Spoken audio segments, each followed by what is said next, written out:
വമ്പൻ സ്രാവുകളാണ് ഇതിന്റെ പേര്. വമ്പൻ സ്രാവുകൾ. നാടോടി വിഷൻ എക്സ്ക്ലൂസീവ്. ഈ ഗൂഢാലോചനയുടെ പിന്നിൽ വമ്പൻ സ്രാവുകളുണ്ട്. ഈ വമ്പൻ സ്രാവുകളെ എങ്ങനെ പിടിക്കാം? വല വീശി പിടിക്കണം. ശരിക്കും പരപര വെളുപ്പിന് നമ്മൾ കടലിലേക്ക് ചെല്ലണം. ഈ കടലിലേക്ക് ചെന്ന് കഴിയുമ്പോൾ ആ വെള്ളി വെളിച്ചിൽ വെട്ടിത്തിളങ്ങും. അപ്പൊ സ്രാവ് ഒന്ന് നമ്മുടെ മുമ്പിൽ ഇങ്ങനെ നിൽക്കും. അത് വേറെ കാര്യമുണ്ട്. അത് നമ്മൾ നല്ല കുടമ്പുളിട്ടല്ല വറത്തരച്ച് വെക്കണം. എന്നിട്ട് അതെ അതെ. ഹരിചന്ദ്രൻ, ഞാനൊന്ന് പറയട്ടെ. മിസ്റ്റർ ഹരിചന്ദ്രൻ, ഞാനൊന്ന് പറയട്ടെ. ഇവരെന്തൊക്കെ വിവരക്കേടാണ് ഈ പറയുന്നത്? ഞങ്ങൾ തെക്കൻ ജില്ലക്കാര് കുടംപുളി ഉപയോഗിക്കാറില്ല. നല്ല വാളംപുളിയും തക്കാളിയും മുരിങ്ങക്കോലും ഇട്ട് നന്നായിട്ട് വറുത്തരച്ച് കഴിക്കണം. സിന്ധുകൃഷ്ണ, അത് ഈ എപ്പോഴും അങ്ങനെ സ്രാവ് വറുത്തരച്ച് വെക്കാൻ നല്ലതാണ്. അതിന് കുടംപുളി തന്നെയാണ് നല്ലത്. അത്രമല്ല, 2 ദിവസം 3 ദിവസം ഇരിക്കണം. ഒരാഴ്ച ഇരുന്നാൽ അത്രയും നല്ലതാ. അല്ല, ഇപ്പൊ ഒരാഴ്ച ഇരിക്കേണ്ട കാര്യമില്ലല്ലോ. കാരണം 3 മാസം കഴിഞ്ഞാണല്ലോ നമുക്കിത് കിട്ടുന്നത്. അപ്പൊ ഒരാഴ്ച ഇരിക്കേണ്ട കാര്യമില്ല. ഓൾറെഡി നമ്മുടെ കിട്ടുമ്പോ തന്നെ ഏതാണ്ടൊക്കെ ഒരു പരിപാടിയിരിക്കുകയായിരിക്കും.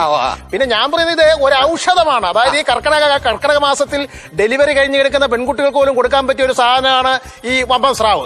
എന്താ ഹരിചന്ദ്രന്റെ അഭിപ്രായം? ഹലോ ഹരിചന്ദ്രൻ, അഭിപ്രായം പറയൂ. കേൾക്കുന്നുണ്ട്.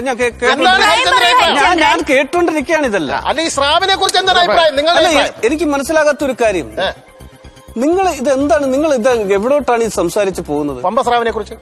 നിങ്ങൾ സ്രാവിന്റെ പച്ചയായ വശത്തെ കുറിച്ചാണ് നിങ്ങൾ സംസാരിക്കുന്നുള്ളൂ. അതെ അതെ. ഈ സ്രാവ് ഉണങ്ങിയ ഒരു വശമുണ്ട്.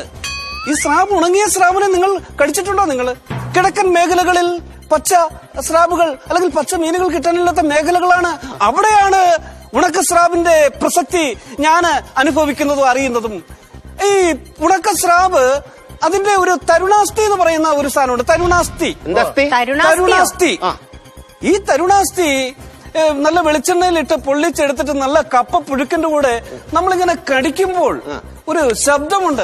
Very crunchy and very crispy. അപ്പൊ നിങ്ങൾ ഉണക്കലിനെ കുറിച്ചുകൂടെ അറിഞ്ഞ ബോധവാന്മാർ, നിങ്ങൾ പച്ചയെ കുറിച്ച് മാത്രമേ ബോധവാന്മാരുള്ളൂ ആയിട്ടുള്ളൂ.